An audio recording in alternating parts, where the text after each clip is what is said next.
پہلے شرم کی وجہ سے پردہ کرتا تھا، اب پردہ کرتے ہوئے شرم آتی ہے۔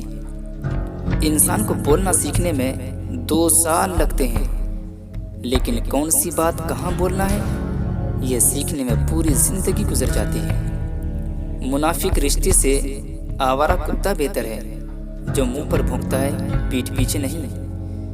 یہ زندگی آزمائشوں کا سمندر ہے، کسی سے لے کر آزماتا ہے تو کسی کو بہت زیادہ دے کر آزماتا ہے، بس کہیں صبر تو کہیں شکر کی آزمائش ہے۔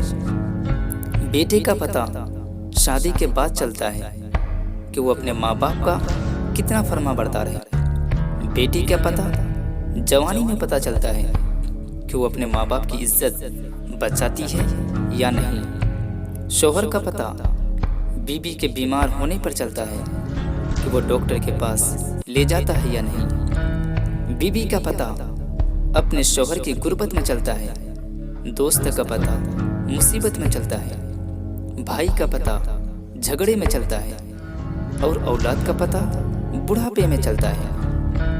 وہ بیوی بہت خوش نصیب ہے جن کے نہ ہونے پر اس کا شوہر بے چین رہے۔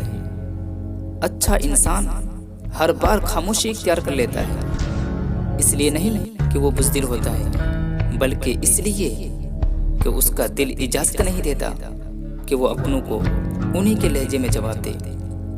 عورت اللہ کے قریب سب سے زیادہ اس وقت ہوتی ہے جب وہ اپنے گھر کے اندر پردے میں رہتی ہے۔ جو لڑکیاں پردہ نہیں کرتی اور سوچتی ہے کہ ہمارا ذہن بالکل صاف ہے، تو ان کے لیے میں کہنا چاہوں گا کہ آپ کا ذہن کتنا بھی صاف ہو، لیکن حضور کی بیٹی فاطمہ زہرا رضی اللہ تعالی عنہا سے زیادہ صاف نہیں ہو سکتا، لیکن پردہ کرنے کا حکم انہیں بھی دیا گیا تھا۔